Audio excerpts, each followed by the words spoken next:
بسم اللہ الرحمن الرحیم الحمد للہ رب العالمین والصلاة والسلام علی سید الانبیاء والمرسلین سیدنا و نبینا و مولانا محمد وعلی آلہ و اصحابہ اجمعین اما بعد فقد قال النبی صلی اللہ علیہ وسلم من رأى منكم منكرا فليغيره بيده فإن لم يستطع فبلسانه وإن لم يستطع فبقلبه وذلك أضعف الإيمان أو كما قال رسول الله صلى الله عليه وسلم۔ محترم بزرگوں، عزیزوں اور بھائیوں اور میری قابل قدر ماؤں اور بہنوں، اس وقت میرے خطاب میں صرف اس مجمع کے اندر موجود ہمارے بزرگ، ہمارے بھائی اور ہمارے بچے نہیں ہیں، بلکہ اتنی ہی اہمیت کے ساتھ ہماری مائیں بہنیں مسلم خواتین جو معاشرے کا اہم حصہ ہیں، اور ان کو اپنے ساتھ شامل کیے بغیر اصلاح معاشرہ کی کوئی کوشش کامیاب نہیں ہو سکتی۔ میں خاص طور سے اپنے ان ماں و بہنوں کی توجہ بھی چاہتا ہوں۔ سب سے پہلے ایک حدیث سن لیجئے۔ حضرت نبی کریم صلی اللہ تعالی علیہ وسلم نے ارشاد فرمایا کہ وہ لوگ جو اللہ کے حدود پر قائم ہیں اور وہ جو اللہ کے حدود میں جا پڑنے والے ہیں، یعنی وہ لوگ جو اللہ کے احکام کی پابندی کرتے ہیں، اس کے حکموں کو مانتے ہیں، اور جو لوگ اللہ کے احکام کو توڑتے ہیں، ان کی مثال ایسی ہے جیسے ایک بڑی کشتی ہو جس کے دو درجے ہوں، ایک نیچے والا اور ایک چھت والا حصہ۔ مثال کے طور پر قرآن اندازی کے ذریعے کچھ لوگوں کو نیچے اندر بیٹھا دیا گیا اور کچھ لوگوں کو عرشے پر یعنی چھت پر بیٹھا دیا گیا۔ نیچے والے حصے میں کوئی کھڑکی نہیں ہے، کوئی سوراخ نہیں ہے، کشتی چل رہی ہے۔ اندر والوں کو جب پانی کی ضرورت پیش آتی ہے تو وہ چھت پر چڑھ کر آتے ہیں اور اوپر سے رسی ڈھیل کر دریا سے پانی نکالتے ہیں۔ اب اگر ان نیچے بیٹھنے والوں کو یہ خیال ہو کہ ہمیں بار بار پانی لینے کے لیے اوپر جانا پڑتا ہے اور ہمارے جانے سے اوپر والوں کو تکلیف بھی ہوتی ہے، تو کیوں نہ ایسا کریں کہ کشتی کے پیندے میں ایک سوراخ کر لیں اور اسی میں سے پانی لے لیا کریں۔ اللہ کے نبی صلی اللہ علیہ وسلم ارشاد فرماتے ہیں کہ اگر وہ لوگ جو اوپر بیٹھے ہوئے ہیں، جو سوراخ نہیں کر رہے ہیں، وہ یہ سوچیں کہ ہم تو غلطی نہیں کر رہے ہیں، ہم تو سوراخ نہیں کر رہے ہیں، اور وہ ان لوگوں کا ہاتھ نہ پکڑیں، ان کو نہ روکیں جو کشتی میں اندر بیٹھے ہوئے کشتی کی زمین میں سوراخ کر رہے ہیں، اگر ان کو نہیں روکیں گے تو پوری کشتی ڈوبے گی، وہ اندر والے بھی ڈوبیں گے اور اوپر والے بھی ڈوبیں گے۔ مطلب یہ ہوا کہ وہ لوگ جو اللہ کے احکام پہ عمل کر رہے ہیں، شریعت کے مطابق زندگی گزارنے کی کوشش کر رہے ہیں، اللہ کے عذاب والے اعمال سے اپنے آپ کو بچا رہے ہیں، ان کی مثال چھت کے اوپر بیٹھنے والوں جیسی ہے۔ اور جو کشتی میں سوراخ کر رہے ہیں وہ ان لوگوں جیسے ہیں کہ جو اللہ کے احکام کو توڑ کر اس کے غصے کو دعوت دے رہے ہیں۔ تو اگر نیک لوگ سنت اور شریعت کے مطابق کام کرنے والے یہ سوچے کہ جو کریں گے وہ بھگتیں گے، ذرا دھیما کرو ساؤنڈ، آواز سیٹی ہو رہی ہے، ہم تو غلطی نہیں کر رہے ہیں، جو جیسا کرے گا بھگتے گا، تو یہ سوچنا چاہیے کہ ہم سب ایک کشتی پر سوار ہیں۔ کسی کے غلط کام کی وجہ سے اگر کشتی ڈوبے گی تو ہم سب ڈوبیں گے۔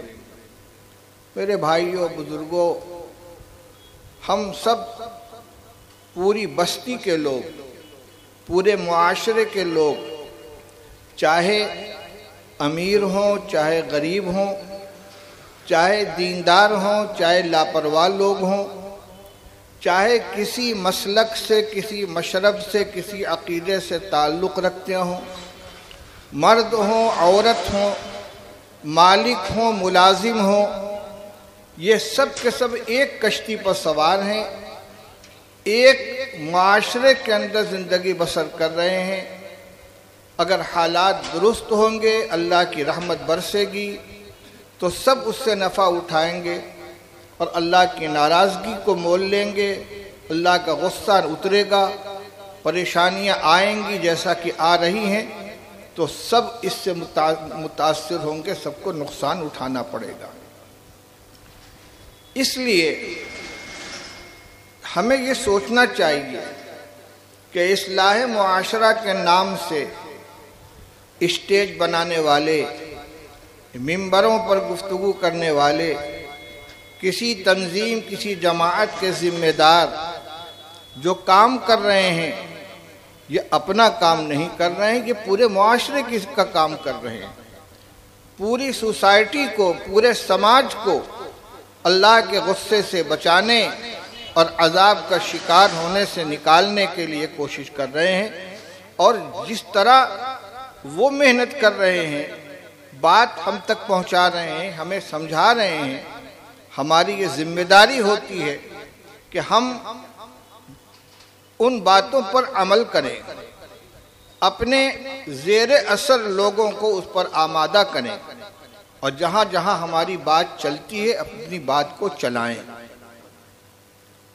میں پھر اسی بات کی طرف لوٹ کر آ رہا ہوں کہ کشتی میں اگر اندر کی طرف 20 آدمی بیٹھے ہیں اور صرف ایک آدمی کلہاڑا چلا رہا ہے، سوراخ کر رہا ہے، تو مجرم وہ تنہا ہے، لیکن اس کی وجہ سے جو کشتی ڈوبے گی تو سب کو لے کر ڈوبے گی۔ اب اصلاح معاشرہ میں دو لفظ ہے، ایک اصلاح اور ایک معاشرہ۔ معاشرہ کے معنی سماج، سوسائٹی، یعنی جہاں کچھ لوگ مل جل کر زندگی بسر کر رہے ہوں، آپس میں ان کے تعلقات ہوں، رشتہ داریوں کے تعلقات ہوں، تجارتی تعلقات ہوں، پڑوس کے تعلقات ہوں، لین دین کے تعلقات ہوں، یعنی ایک ہر فرد کی ذاتی زندگی ہوتی ہے، ایک زندگی کے وہ معمولات ہوتے ہیں جس میں اس کا تعلق دوسرے سے ہوتا ہے۔ تو جن معاملات کے اندر دوسروں سے تعلق بنتا ہے، جس میں سب ایک دوسرے سے جڑتے ہیں، اسی کو معاشرت کہا جاتا ہے، اسی کو معاشرہ کہا جاتا ہے۔ پہلی بات تو ہمیں یہ طے کرنی ہے کہ آیا ہماری سوسائٹی، ہمارا معاشرہ، ہمارا سماج، ہمارا رہن سہن محتاج اصلاح ہے یا نہیں، اس کی درستگی کی فکر کرنے کی حاجت ہے یا نہیں، اس کی ضرورت ہے یا نہیں۔ میرا خیال یہ ہے کہ جن حالات سے ہم گزر رہے ہیں، جس بے چینی، جس بے سکونی، جس پریشانی، جس الجھن کا شکار ہیں، ہر آدمی کو جو اللہ پر ایمان رکھتا ہے، اللہ کے رسول صلی اللہ علیہ وسلم پر ایمان رکھتا ہے، جو مکافات عمل کا قائل ہے کہ جیسی کرنی ویسی بھرنی، نہ مانے تو کر کے دیکھ، جینا بھی ہے مرنا بھی ہے، نہ مانے تو مر کر دیکھ۔ جو مکافات عمل کا قائل ہے کہ ہمارے ساتھ وہی سلوک ہوگا جیسا ہمارا عمل ہوگا، اور ایمان کے حوالے سے یہ ہمارا عقیدہ ہے، اور یہ عقیدہ صرف مرنے کے بعد جنت اور جہنم کے فیصلے سے متعلق نہیں ہے کہ نیک عمل کر کے گئے تو جنت ملے گی اور برے اعمال کر کے گئے تو جہنم ملے گی۔ نہیں، دنیا ہی کے اندر اعمال کے مطابق اللہ تعالیٰ کا معاملہ ہونے لگتا ہے۔ تو اگر اس پر ہمارا عقیدہ ہے تو ہمیں اس کی فکر کرنی چاہیے، اور اس کے شعبہ جات ہیں، ہمیں ہر شعبے کے بارے میں غور کرنا چاہیے۔ مجھ سے پہلے مفتی محمد عفان صاحب نے، جن کو پورا وقت نہیں مل سکا اور جلدی جلدی انہوں نے اپنی بات سمیٹ دی، بہت مفید سلسلہ چل رہا تھا، انہوں نے ایک بات کہی تھی کہ اصلاح معاشرہ میں سب سے اہم حصہ اپنے اور اپنے آئندہ نسل کے ایمان اور عقیدے کی حفاظت ہے۔ یہ مسئلہ اس وقت بہت زیادہ اہمیت اختیار کر گیا ہے، اگرچہ اس سے پہلے بھی بار بار علماء کرام کی طرف سے اس طرف توجہ دہانی کرائی جاتی رہی ہے کہ جو عصری تعلیم گاہیں ہیں، خاص طور سے انگلش میڈیم اسکول، ان میں پڑھنے والے بچے دو طرح کے ہیں۔ کچھ اسکول وہ ہیں کہ جن کا نظم و انتظام، جن کا مینجمنٹ مسلمانوں کے ہاتھ میں نہیں ہے۔ جو بچے وہاں تعلیم حاصل کرتے ہیں، ظاہر ہے کہ ان کے سلیبس میں، ان کے نصاب تعلیم میں دینیات کا کوئی حصہ نہیں ہوگا، نہ وہ ایمان سکھائیں گے، نہ عقیدہ سکھائیں گے، نہ قرآن پڑھائیں گے۔ کچھ اسکول وہ ہیں کہ جو مسلم اداروں کے ماتحت یا مسلم اشخاص اور ذمہ دار حضرات کے انتظام میں پرائیویٹ طور سے چل رہے ہیں، جن کے بارے میں عام طور سے یہ کہا جاتا ہے کہ اسلامی ماحول کے اندر عصری تعلیم دی جا رہی ہے۔ پہلے نمبر کے جو اسکول ہیں جہاں بچے خالص عصری تعلیم حاصل کرتے ہیں، اگر آپ نے اپنے بچوں کو وہاں داخل کر رکھا ہے تو آپ کی یہ ذمہ داری ہے کہ ایک تو گھر کی تعلیم ان کی جو ماحول کے ذریعے ہوتی ہے، ان کو کلمہ سکھایا جائے، ان کو مسنون دعائیں سکھائی جائیں، ان کو سلام کرنا سکھایا جائے، سنت کے مطابق کھانا کھانے کا طریقہ بتایا جائے، اور اسی کے ساتھ ساتھ گھر کے پڑھے لکھے افراد کے ذریعے یا کسی معلم کے ذریعے ان کو دینیات کی تعلیم دلائی جائے۔ قرآن پاک، تعلیم الاسلام، اردو زبان، جس سے کم وہ یہ سمجھ سکیں کہ ہمارے مسلمان ہونے کا کیا معنی ہے، اسلام کے بنیادی عقیدے کیا ہیں، اللہ کو جانیں، اللہ کے رسول کو جانیں، کلمہ صحیح طور سے ادا کر سکیں، ضروری دعائیں ان کو یاد ہو جائیں، پاکی ناپاکی کو سمجھیں، نماز کا طریقہ سیکھیں، اور وہ ادارے کہ جو مسلمانوں کے ذریعے انتظام ہیں، ان کو اپنے نصاب تعلیم کے بارے میں غور کرنا چاہیے کہ عصری نصاب کے ساتھ ساتھ بتدریج بچوں کی صلاحیت کے اعتبار سے کم اتنا حصہ اپنے نصاب تعلیم کے اندر شامل رکھیں کہ ان کی ایک سطح تک پہنچتے مثلاً درجہ پنجم تک پہنچتے بچہ قرآن پاک پڑھ لے، کلمہ سیکھ لے، دعائیں سیکھ لے، اردو پڑھنا سیکھ لے، باقی جو اس کے مضامین ہیں، ہندی زبان ہے، انگریزی زبان ہے، میتھ ہے، جغرافیہ ہے، وہ تو نصاب کا حصہ ہے، وہ رہے گا ہی۔ اگر ہم نے اس کی طرف توجہ نہیں کی تو حکومت کی طرف سے جو نئی تعلیمی پالیسی منظور ہو چکی ہے، اگرچہ اس نے ابھی ایکٹ کی شکل اختیار نہیں کی ہے، پالیسی کی شکل میں ہے، اگر وہ نافذ ہو گئی اور ہم نے اپنے بچوں کے ایمان اور عقیدے کی حفاظت کا انتظام نہیں کیا تو بالکل غیر محسوس طریقے پر ایک نسل کے بعد جو دوسری نسل تیار ہوگی، صرف یہی نہیں کہ وہ مذہب سے نا آشنا ہوگی بلکہ مذہب بیزار ہوگی، مذہب کے خلاف ہو جائے گی اور مذہب کی دشمن بن جائے گی۔ کلچر کے نام پر ان کو اس طریقے سے رنگا جائے گا کہ مذہب کی حقیقت ان کے دل و دماغ سے نکل جائے گی۔ اس لیے اس سلسلے میں ہمیں اپنی ذمہ داری ادا کرنی چاہیے۔ میں اپنی ماؤں بہنوں کو یہ مخاطب کر کے یہ کہنا چاہتا ہوں کہ چھوٹے بچے جب بولنا سیکھیں تو سب سے پہلے ان کو اللہ اللہ اللہ، سب سے آسان لفظ ہے جو سب سے آسانی کے ساتھ زبان سے ادا ہوتا ہے، اس کا تلفظ کرایا جائے۔ پھر لا الہ الا اللہ محمد الرسول اللہ صحیح تلفظ کے ساتھ ان کو یاد کرایا جائے۔ بڑا المیہ یہ ہے کہ اسلام کا یہ بنیادی کلمہ جس کا قائل ہوئے بغیر کوئی مسلمان نہیں ہو سکتا، صحیح تلفظ کے ساتھ لا الہ الا اللہ محمد الرسول اللہ، اس کی ادائیگی بہت سے ایسے مسلمان ہیں جو اب بھی نہیں کر پاتے اور خاندانی مسلمان ہیں۔ کوئی لا الہ الا اللہ محمد الرسول اللہ پڑھتا ہے، کوئی لا الہ الا اللہ محمد یا رسول اللہ پڑھتا ہے، کوئی لا الہ الا اللہ نور محمد صلی اللہ پڑھتا ہے۔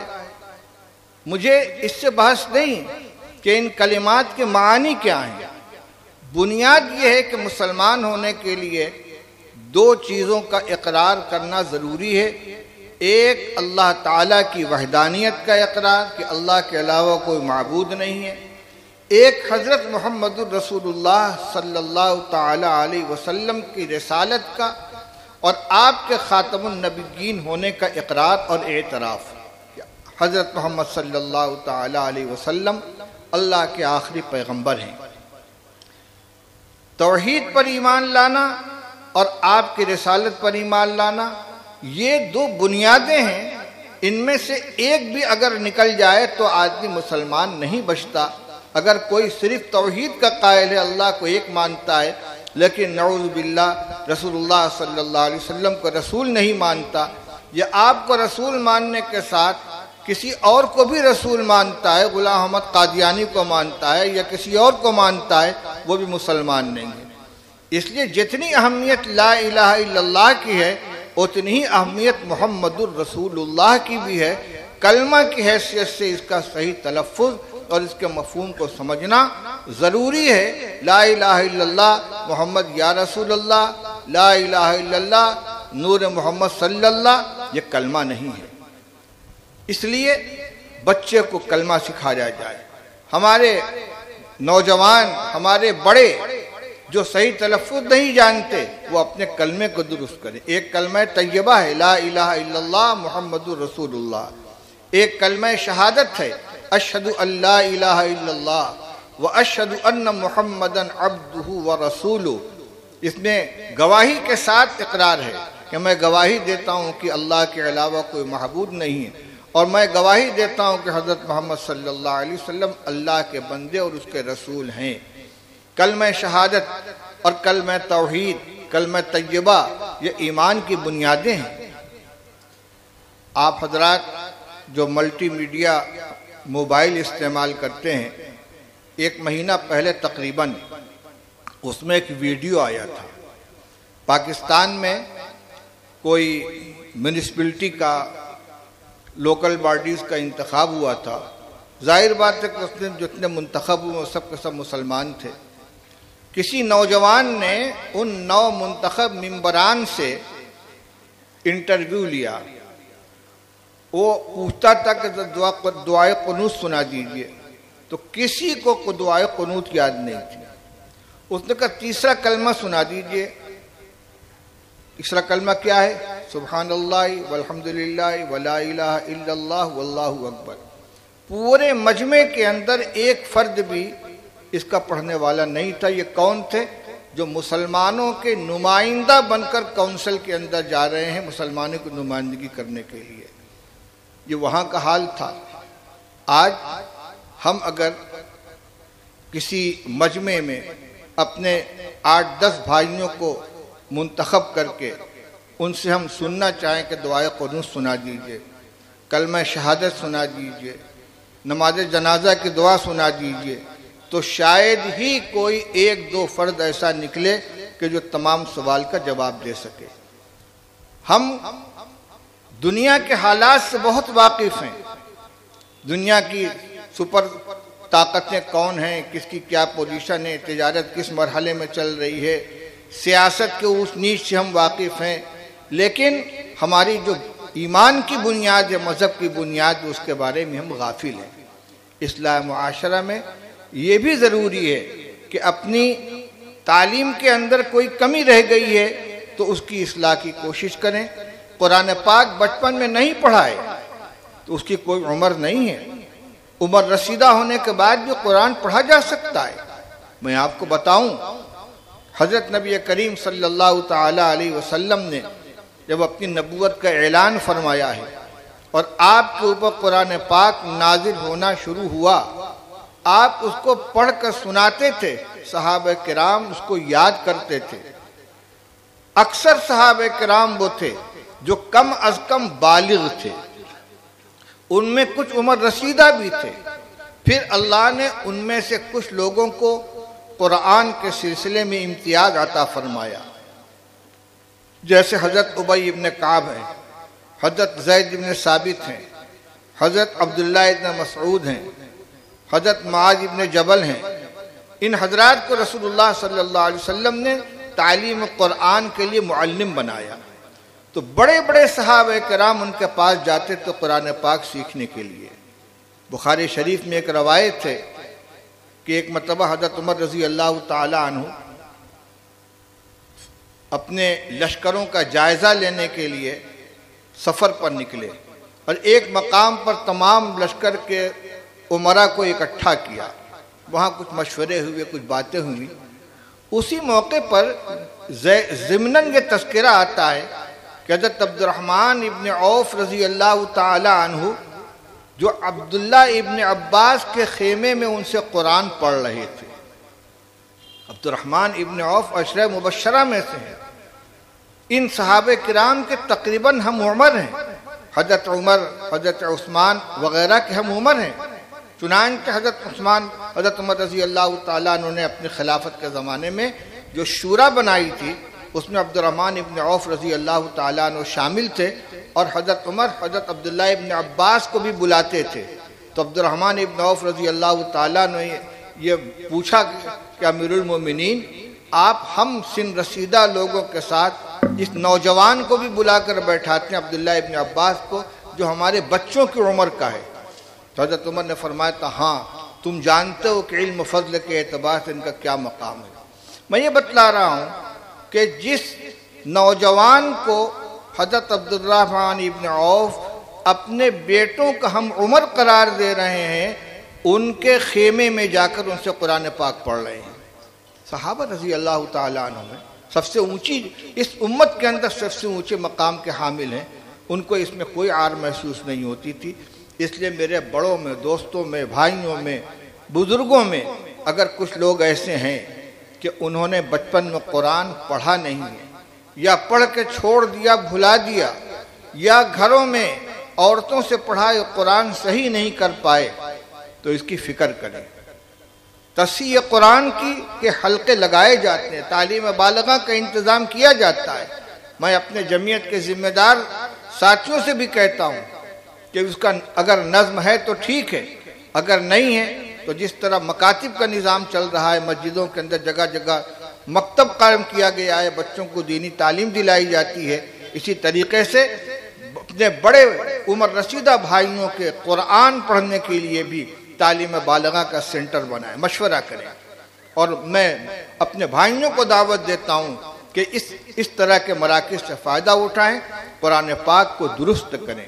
اسی طرح اپنے نماز کی دعاؤں کو اور جو اذکار ہیں، کلمہ ہے، مسنون دعائیں ہیں، ان کو اگر نہیں سیکھا ہے تو سیکھنے کی کوشش کریں۔ تو ہمارے اصلاح کا ایک پہلو یہ بھی ہے۔ اس کے بعد ہمارے گھروں میں رہن سہن کے لیے شریعت میں جو حقوق متعین کیے گئے ہیں، من لم یرحم صغیرنا ولم یعقر کبیرنا فلیس منا، رسول اللہ صلی اللہ علیہ وسلم نے ارشاد فرمایا کہ جو چھوٹوں پر رحم نہ کرے اور بڑوں کا احترام نہ کرے وہ ہم میں سے نہیں ہے۔ یعنی ہر چھوٹے کی ذمہ داری ہے کہ اپنے بڑے کی عزت کرے، اور ہر بڑے کی ذمہ داری یہ ہے کہ چھوٹے کے ساتھ رحم کا معاملہ کرے، شفقت کا معاملہ کرے۔ اب دنیا میں بسنے والے یا ایک گھر میں رہنے والے تمام کے تمام ایک عمر کے تو ہوتے نہیں۔ ایک فرد ایسا بھی ہے کہ اس کے بڑے بھی ہیں گھر میں، چھوٹے بھی ہیں۔ ایک بھائی ہے، ایک اس سے بڑا بھائی، ایک اس سے چھوٹا بھائی ہے۔ تو اس درمیانی بھائی کی یہ ذمہ داری ہے کہ اپنے بڑے بھائی کی عزت کرے اور چھوٹے بھائی کے ساتھ شفقت کا معاملہ کرے۔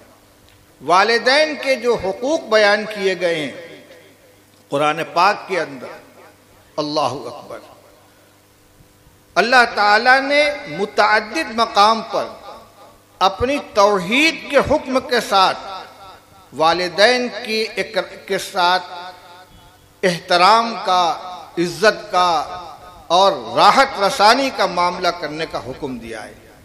وَقَضَى رَبُّكَ أَلَّا تَعْبُدُوا إِلَّا إِيَّاهُ وَبِالْوَالِدَيْنِ إِحْسَانًا، آپ کے رب کا حکم ہے کہ اس کے علاوہ کسی کی عبادت مت کرو، اور اس کا یہ حکم ہے کہ والدین کے ساتھ اچھا سلوک کرو، اور بڑی تفصیل کے ساتھ بیان فرمایا، اِمَّا يَبْلُغَنَّ عِندَهُ الْكِبَرَ أَحَدُهُمَا أَوْ كِلَاهُمَا فَلَا تَقُل لَّهُمَا أُفٍّ وَلَا تَنْهَرْهُمَا وَقُل لَّهُمَا قَوْلًا كَرِيمًا، اگر تمہارے سامنے تمہارے والدین دونوں یا ان میں سے کوئی ایک بڑی عمر کو پہنچ جائے تو ان سے اف بھی مت کہو، ان کو جھڑکو مت، اور ان سے نرم گفتگو کرو، قُل لَّهُمَا قَوْلًا كَرِيمًا۔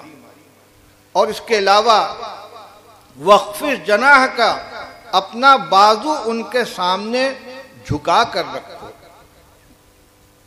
اسی طریقے سے میاں بیوی کے ایک دوسرے کے اوپر حقوق بیان، یقیناً مرد کو عورت کے اوپر فوقیت دی گئی ہے، رتبہ شوہر کا بڑھا ہوا ہے۔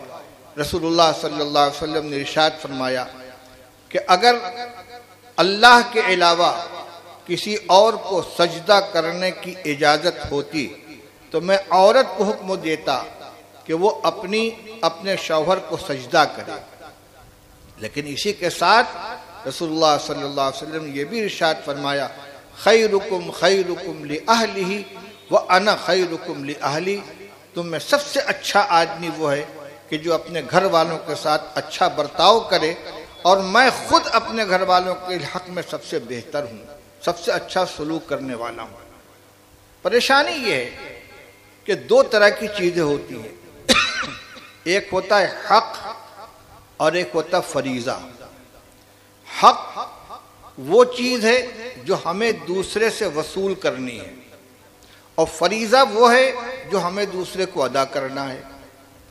یعنی ایک چھوٹا، ایک درمیانی عمر کا بھائی ہے تو اس کا حق یہ ہے کہ اس کا بڑا بھائی اس کے ساتھ شفقت کا معاملہ کرے، اور اس کا فریضہ یہ ہے کہ اپنے چھوٹے کے ساتھ وہ شفقت کا معاملہ کرے۔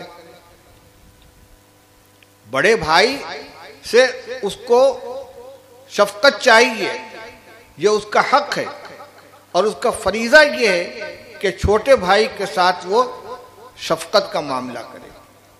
اب اس کو برعکس لے لیجئے، اس بھائی کی ذمہ داری چھوٹے بھائی کے ساتھ شفقت کی ہے اور بڑے بھائی کے ساتھ احترام کی ہے۔ حق وہ ہے جو ہمیں دوسرے سے لینا ہے، اور ذمہ داری وہ ہے جو ہمیں خود ادا کرنی ہے۔ حالات اس وقت درست ہوتے ہیں جب ہر آدمی کی نگاہ اپنی ذمہ داری کے اوپر ہو کہ مجھے کیا کرنا ہے، میری ذمہ داری کیا ہے۔ اور جب اپنی ذمہ داری سے نظر ہٹ کر صرف حق وصول کرنے پر نگاہ جاتی ہے تو حالات خراب ہو جاتے ہیں۔ میں مثال دوں، ایک تاجر ہے، ایک شخص تاجر ہے جو دوسروں کے ساتھ لین دین کا معاملہ کرتا ہے۔ اس کی کچھ ذمہ داریاں بیان کی گئی ہیں۔ رسول اللہ صلی اللہ علیہ وسلم نے ارشاد فرمایا، رحم اللہ رجلا سمحا اذا باع سمحا اذا اشترى سمحا اذا اقتضى، او کما قال رسول اللہ صلی اللہ علیہ وسلم۔ اللہ تعالی اس شخص کے ساتھ رحمت کا معاملہ فرمائے کہ جو خریدنے میں بھی نرمی کا معاملہ کرے، بیچنے میں بھی نرمی کا معاملہ کرے، اور اپنے حق کا تقاضا کرنے میں بھی نرمی کا معاملہ کرے۔ یہ اس کی ذمہ داری ہے۔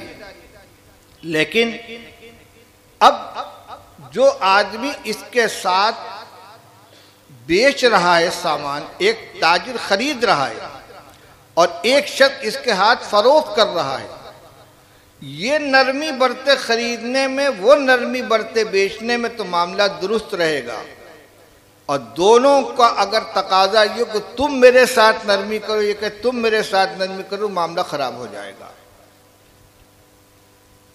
رسول اللہ صلی اللہ تعالی علیہ وسلم نے ہر شخص کو اس کی ذمہ داری یاد دلائی ہے۔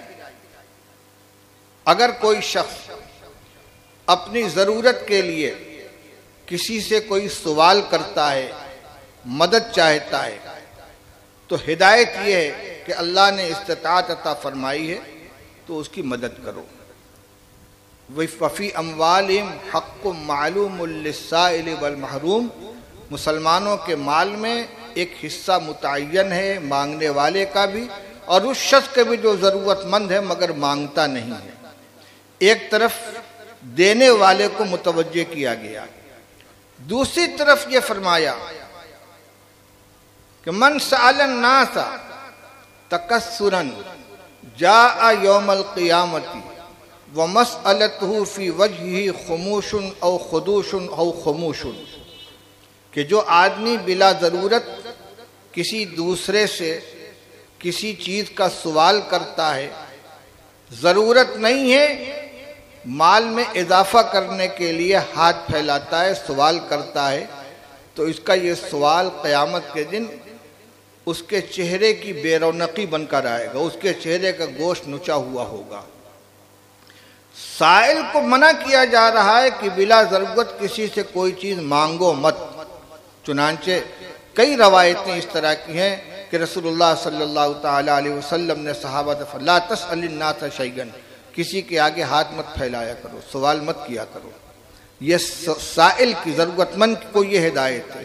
ادھر کی ہدایت ہے کہ اگر کوئی سائل تمہارے پاس گھوڑے پر سوار ہو کر بھی آئے اور اپنی ضرورت پیش کرے تو اس کی مدد کرو۔ اب مانگنے والا یہ کہتا ہے کہ اتنی دولت تم کو اللہ نے دے رکھی ہے، سانپ کی طرح پھن کاڑ کر بیٹھے ہوئے ضرورت مندوں کی مدد نہیں کرتے، اور دینے والا یہ کہتا ہے ہٹے کٹے جوان ہو، محنت کر کے کمائی نہیں کرتے، ہاتھ پھیلاتے ہو۔ یہ کیا ہوا؟ جو کام اس کا تھا کہ تم بلا ضرورت سوال مت کرو، وہ یہ اس کو یاد دلا رہا ہے، اور جو کام اس کا تھا کہ اللہ نے تمہیں دیا ہے تو تم دوسروں کی مدد کرو، یہ اس کو یاد دلا رہا ہے۔ دونوں اپنی اپنی ذمہ داری کو اگر محسوس کریں گے تو یہ شریعت کا مزاج ہے۔ میں یہ کہنا چاہتا ہوں کہ گھروں میں جو نزاع پیدا ہوتا ہے وہ اسی وقت پیدا ہوتا ہے کہ جب آدمی اپنی ذمہ داری کو بھول کر دوسرے کی ذمہ داری کا تانا دیتا ہے کہ یہ میرے ساتھ ایسا برتاؤ کر رہے ہیں، یہ میرے ساتھ ایسا سلوک کر رہے ہیں، یہ میرا حق ادا نہیں کرتے، اگر ہر ذمہ دار اپنا حق ادا کرنے لگے، اپنے فریضے کو سمجھ لے، تو پھر ماحول درست ہو جائے گا۔ اب تھوڑی سی گفتگو ہو جائے اصلاح معاشرہ کے سلسلے میں ایک اور اہم موضوع کے اوپر، جس کو مولانا مفتی عفان صاحب نے سرسری طور پر ذکر کیا تھا، لیکن ہمارے ماحول کے اعتبار سے اس کا ذکر کرنا بہت ضروری ہے۔ وہ ہے ہمارے یہاں جو تقریبات ہوتی ہیں، ان میں جو بے اعتدالیاں ہیں، اور وہ بے اعتدالیاں دو طرح کی ہیں۔ کچھ چیزیں تو وہ ہیں کہ جو شرعاً حرام اور ناجائز ہیں، ان سے تو ہر حال میں بچنا ضروری ہے۔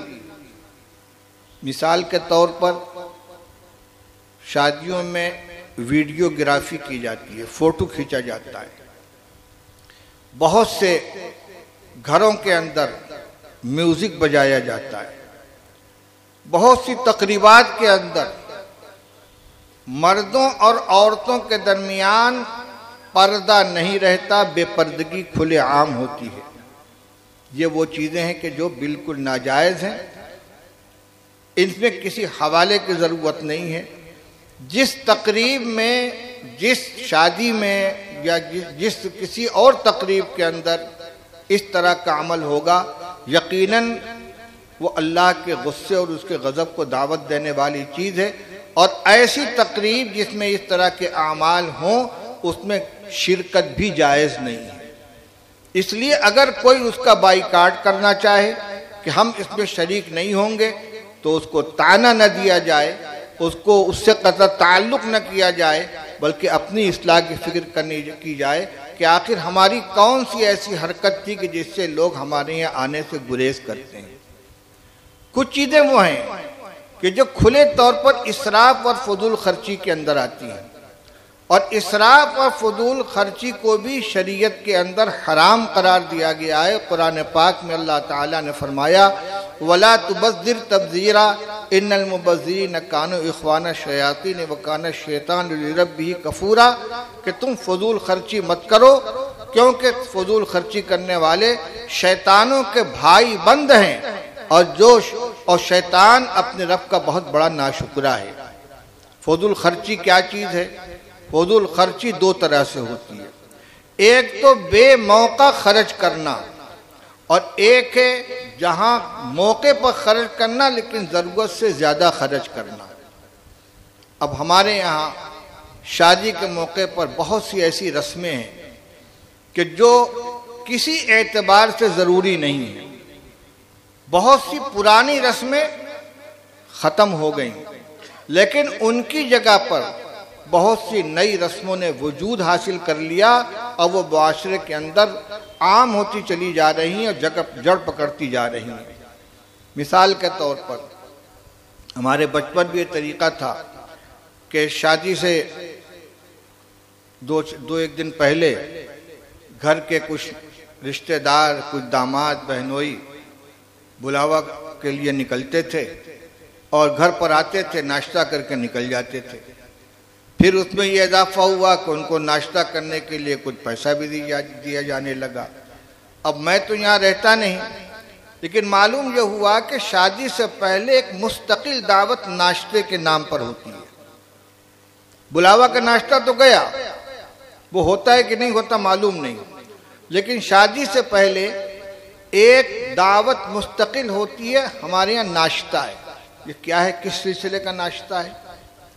ابھی نکاح ہوا نہیں کہ اس کو ولیمہ قرار دیا جا سکے۔ آپ کے گھر باہر سے مہمان نہیں آئے کہ آپ ان کی ضیافت کر رہے ہیں، اور پھر یہ ناشتہ بھی بڑا اعلیٰ درجے کا ہوتا ہے۔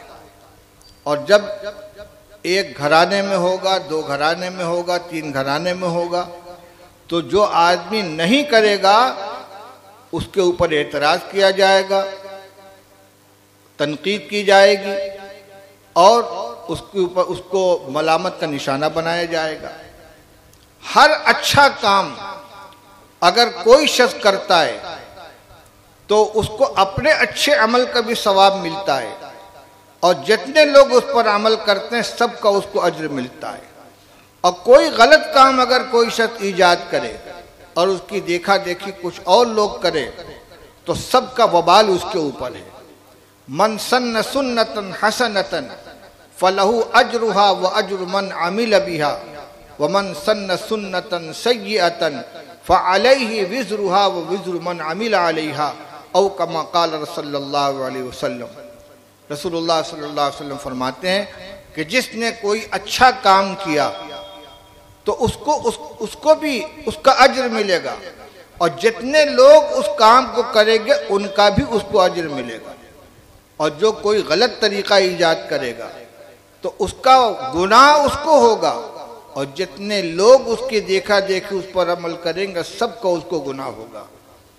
کوئی بھی چیز جب رواج پاتی ہے تو ابتداً ایک دو آدمی کرتے ہیں، پھر وہ معمول بن جاتی ہے اور دیکھا دیکھی سب کو کرنا پڑتا ہے۔ اسی طرح شادی سے پہلے تاریخ متعین کرنے کے لیے پہلے گھر کے بڑے بوڑھے ایک دو چلے گئے، بات چیت ہوئی، نکاح کی تاریخ متعین ہو گئی، پان کھا لیا، گھر چلے آئے، معاملہ ختم۔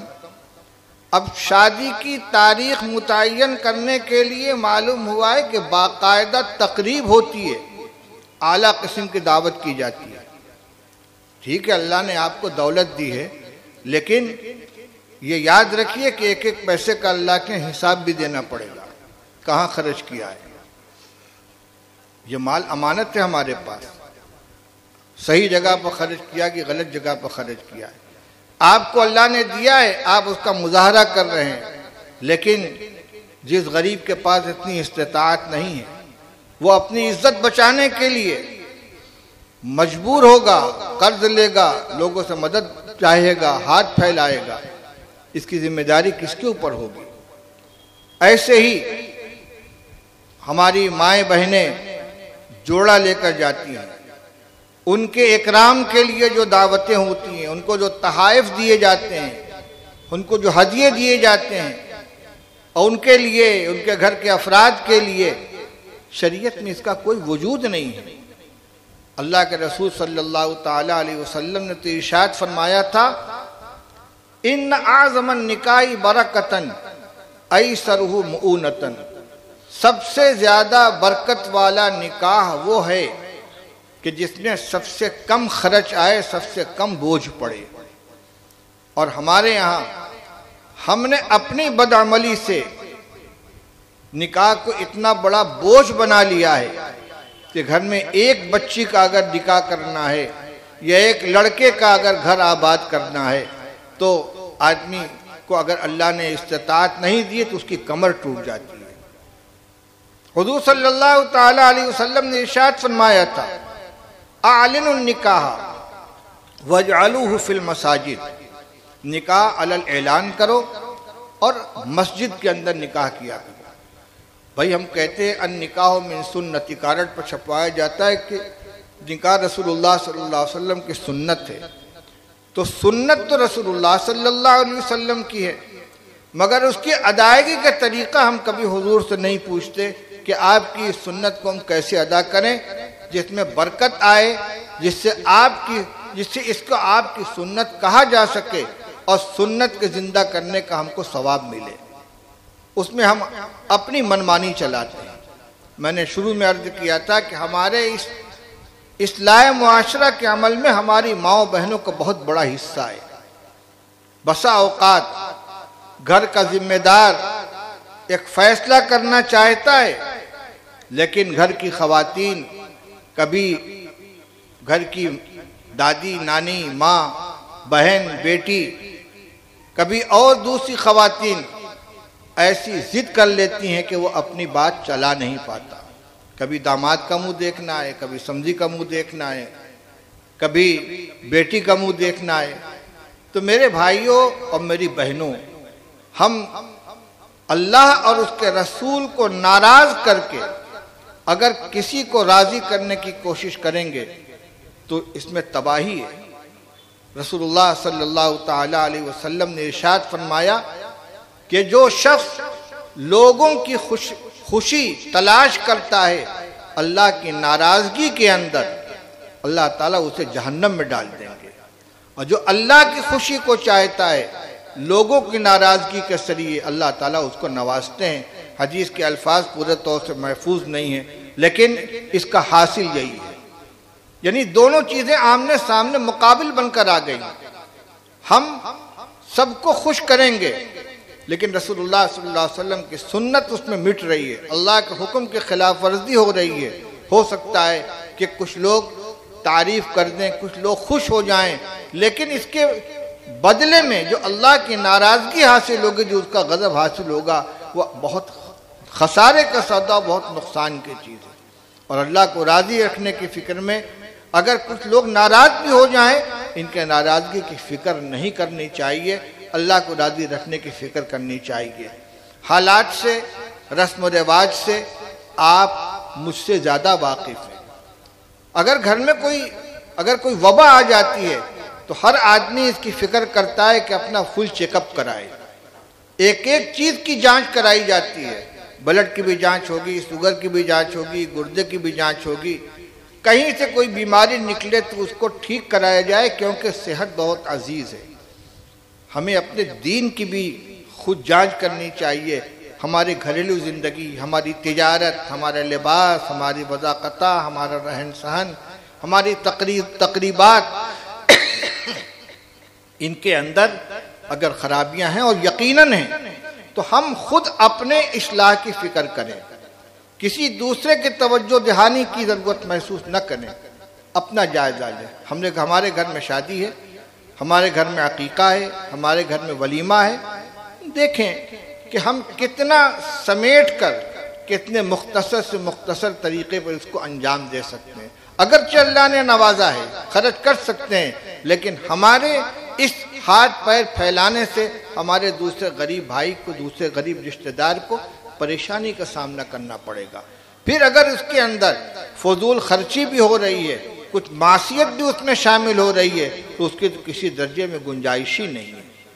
ایک بات اور، ہمارے یہاں لڑکی اور لڑکے دونوں کی شادی میں دعوت کا اہتمام کیا جاتا ہے، اور یکساں دعوت کا اہتمام کیا جاتا ہے۔ یاد رکھیے کہ شریعت میں جو مسنون دعوتیں ہیں، فقہا نے بھی ان کو لکھا، علامہ شامی نے 7 قسم کی دعوت کو مسنون دعوت قرار دیا ہے، جس میں ایک ولیمے کی دعوت ہے، لڑکے کا نکاح ہوا، رخصتی کے بعد اس کی خوشی میں دعوت کر دی گئی۔ کوئی آدمی بیماری سے شفا یاب ہو، اس کی خوشی میں دعوت کر دے۔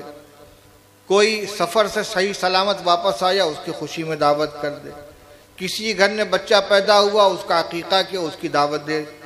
لیکن لڑکی کی نکاح کی خوشی میں دعوت کرنا یہ کہیں سے مسنون نہیں ہے۔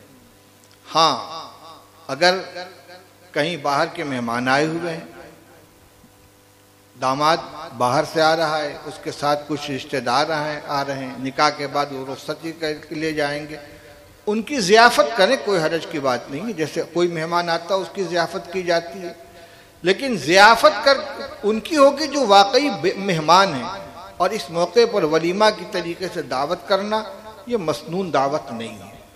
اس لیے جتنا ہو سکے اس سے بھی گریز کرنے کی کوشش کریں، کیونکہ ہمارے نگاہ میں ان دونوں کے درمیان کوئی فرق نہیں ہے۔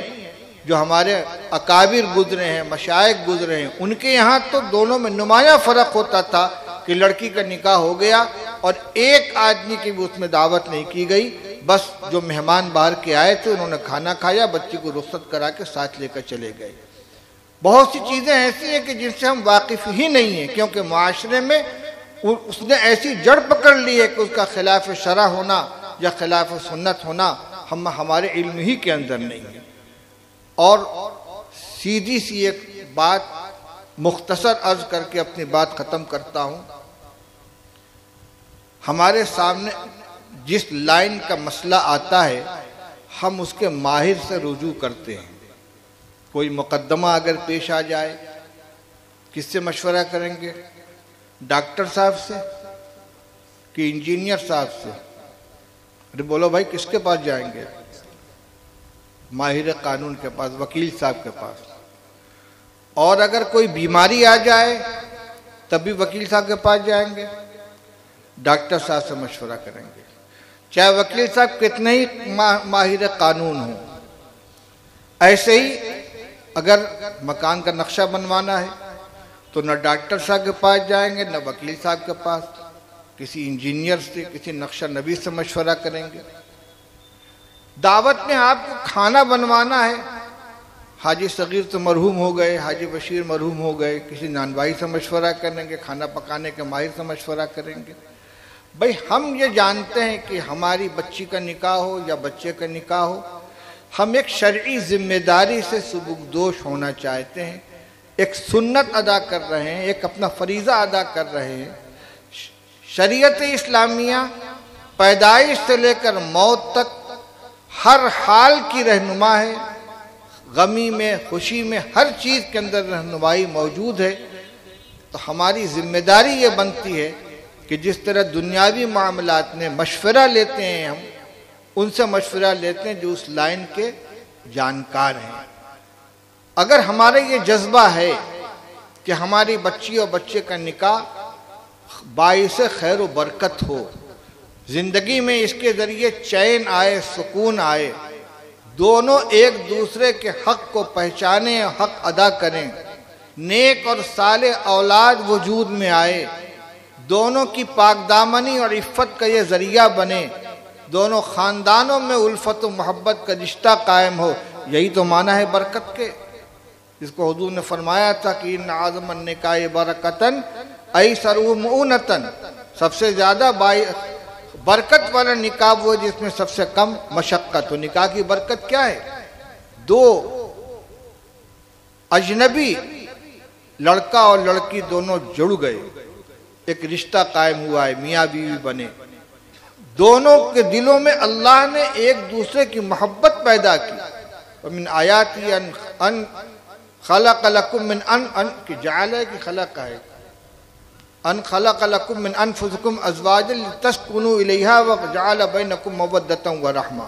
اللہ تعالیٰ فرماتے ہیں کہ اس کی میری قدرت کی نشانیوں میں یہ چیز شامل ہے کہ اس نے تمہارے جنس سے تمہارا جوڑا پیدا کیا تاکہ تم اس سے سکون حاصل کرو، اور تمہارے درمیان اللہ تعالیٰ نے الفت و محبت کا رشتہ پیدا کیا، یہ اللہ کی طرف سے پیدا ہوتا ہے۔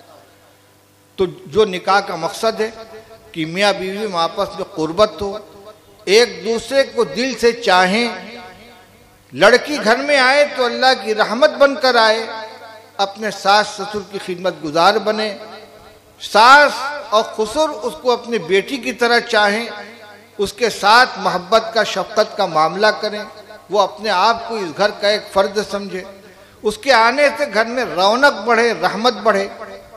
دونوں کی نگاہوں کی پاکی کا یہ نکاح ذریعہ بنے، مرد اپنی بیوی کو پا کر اپنی نگاہ کی حفاظت کرے، بیوی اپنے شوہر کو پا کر اپنے کو دنیا کی خوش نصیب ترین عورت سمجھے، اللہ تعالیٰ صالح اولاد نصیب فرمائیں۔ یہ نکاح کی برکتیں ہیں، ایک نیا خاندان وجود میں آئے۔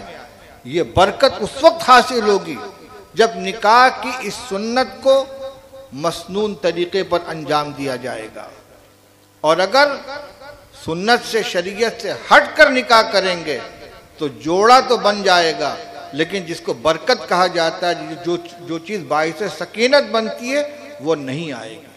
اللہ کا شکر ہے کہ ہمارے یہاں جہیز کی لعنت نہیں ہے، ورنہ آج ہندوستان بھر کے اندر جہیز کے خلاف تحریکیں چل رہی ہیں۔ وہ بھی ایک رسم ہے، اور اس رسم کا انجام کیا ہوتا ہے؟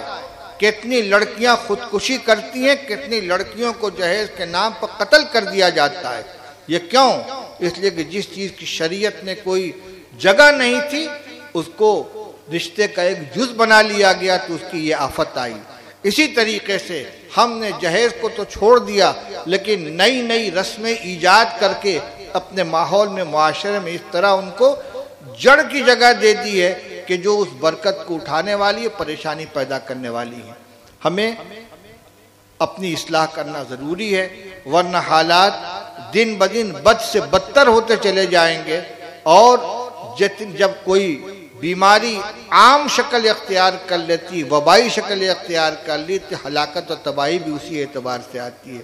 اللہ تعالی ہمیں اس کی توفیق نصیب فرمائے کہ ہم سر سے لے کر پیر تک، پیدائش سے لے کر موت تک اور صبح سے لے کر شام تک اپنے ہر عمل کا، اپنے ہر چیز کا جائزہ لیں، اپنا خود تنقیدی نگاہ سے اپنا جائزہ لے کر جو چیز اس کے اندر قابل اصلاح اس کی اصلاح کریں، اور اگر کوئی اللہ کا بندہ رسم و رواج سے ہٹ کر سادگی کے ساتھ تقریب انجام دینے کی کوشش کرے تو ہم اس کو نشانہ نہ بنائیں بلکہ اس کی ہمت افزائی کریں، اس کے حق میں دعا کریں۔ اللہ تعالی ہم سب کو توفیق نصیب فرمائے۔ وآخر دعوانا الحمدللہ رب العالمین۔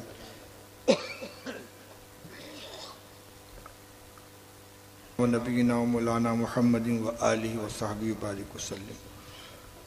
اللہم وفقنا لما تحب وترضى من القول والفعل والعمل والنیت والہدى۔ اللہم اصلح لنا دیننا الذی هو عصمۃ امرنا، واصلح لنا دنیانا التي فيها معاشنا، واصلح لنا آخرتنا التي فيها معادنا۔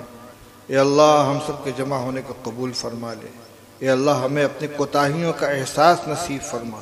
اے اللہ جن برائیوں میں ہم سر سے پیر تک ڈوبے ہوئے ہیں، اے اللہ ہمیں نکلنے کی توفیق عطا فرما، اپنی برائیوں کا ہمیں شعور عطا فرما، ان کو مٹانے کی ہمت عطا فرما، اور اس سلسلے میں جو کوششیں کی جا رہی ہیں اے اللہ اس میں قوت پیدا فرما، نصرت شامل حال فرما، کامیابی نصیب فرما۔ اے اللہ ایسے اعمال کے توفیق عطا فرما جس سے تیری رحمت متوجہ ہو، ان تمام اعمال سے ہماری حفاظت فرما جس سے تیرا غضب نازل ہو۔ اے اللہ ہمارے دلوں میں آپس میں الفت و محبت پیدا فرما، جوڑ پیدا فرما، دوریوں کو ختم فرما۔ اے اللہ ہمارے ایمان کی حفاظت فرما، ہمارے اعمال کی حفاظت فرما، ہمارے اخلاق کی حفاظت فرما۔ اے اللہ ہمارے دل و دماغ کی حفاظت فرما، ہمارے زبان و نگاہ کی حفاظت فرما، ہمارے نسلوں کی حفاظت فرما۔